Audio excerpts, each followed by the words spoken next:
Examination of larvae fed on a rocker under experimental conditions shows darkened intestines, typical of fish that have consumed the egg yolk emulsion. Unfed larvae usually have clear intestines, so those that have not consumed the diet formula during the feeding period are easily distinguished. A larva fed with a fluorescent lipid analog visualizes the transport and accumulation of this dietary lipid.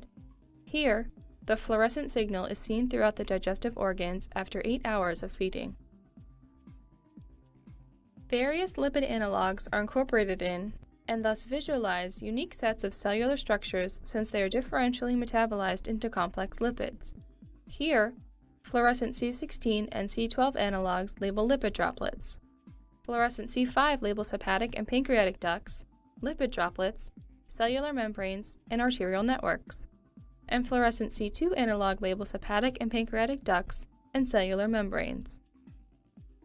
Larval food intake assays were used to study the feeding of wild-type versus transgenic larvae overexpressing apolipoprotein A4B.1 and showed that over 4-hour feedings, the transgenic larvae ate less than the wild-type. Readings were normalized using paired, unfed control larvae.